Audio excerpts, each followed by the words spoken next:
महाकुंभ 2025 में आईआईटी बाबा के रूप में मशहूर हुए अभय सिंह का अब एक नया इंटरव्यू सामने आया है। जी हाँ, इस इंटरव्यू में उन्होंने कई मुद्दों को लेकर इस पर काफी बातें कही। अभय सिंह ने कहा कि उन्हें आईआईटी बाबा का टैग ही पसंद नहीं है। उन्होंने ये तक कह दिया कि मुझे ये पॉपुलैरिटी ही नहीं चाहिए, मैं फिर से अपनी पहले वाली स्थिति में पहुंच जाना चाहता हूँ। इस दौरान अभय सिंह उन लोगों पर भी नाराज हुए जो धर्म का दिखावा करते हैं और ये कहते कहते अभय सिंह उर्फ आईआईटी बाबा फफक फफक कर रो पड़े। अभय सिंह का कहना है कि आईआईटी बाबा की कहानी अब बंद हो जानी चाहिए। उन्होंने कहा कि जिस माया को छोड़कर मैं आया था, लोग वही आईआईटी मेरे नाम के साथ जोड़ रहे हैं। आईआईटी तो छोड़ो, बाबा भी लगा दिया उसके साथ। उन्होंने कहा कि मैं कभी ये नहीं चाहता था। लोग पूछते रहते हैं कि आईआईटी में तुमने क्या किया है।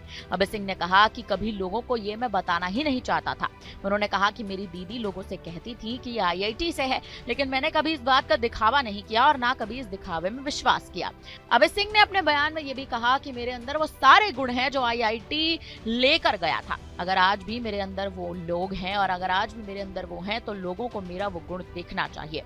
वह गुण ही सबसे ज्यादा मेरे लिए जरूरी है।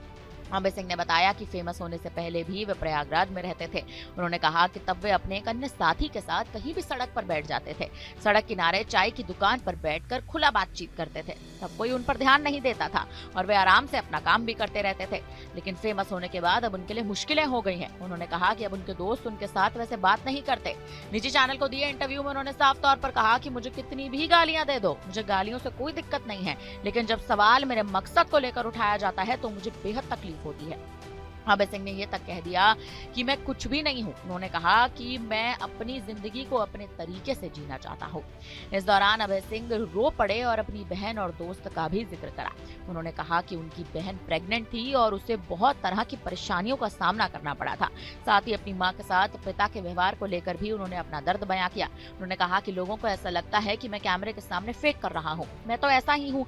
जब मैं अननोन था, जब मैं अकेला था, तब भी मैं ऐसे ही रोता था। अभय सिंह ने तक कह दिया कि मैं पहले भी इंस्टाग्राम पर लोगों से बचता रहता था, लेकिन अब लोगों के बीच जाने में भी मुझे डर लगता है। मुझे ऑडियंस से फर्क नहीं पड़ता, लेकिन तब किसी ने इतनी वैल्यू नहीं दी। उन्होंने कहा कि मेन चीज आईआईटी बाबा नहीं है, मेन चीज ये है कि ये आईआईटी बाबा गरीब लोगों की मदद करे जो कुंभ में आ रहे हैं।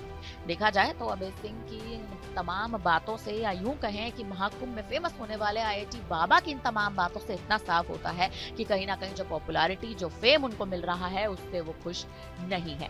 सीधे तौर पर देखा जाए तो अब कयास इस बात के भी लगाए जा रहे हैं कि आईआईटी बाबा उर्फ अभय सिंह महाकुंभ से किसी भी क्षण, किसी भी वक्त जा सकते हैं। फिलहाल देखना ये अहम है कि महाकुंभ में आकर प्रचलित होने वाले आईआईटी बाबा क्या अपनी फेम छोड़कर जाएंगे और आने वाले समय में ये तमाम खबरें आखिर किस ओर घूमेंगी। फिलहाल इस पर आप क्या कहेंगे? आप हमें अपनी राय कमेंट करके जरूर दें।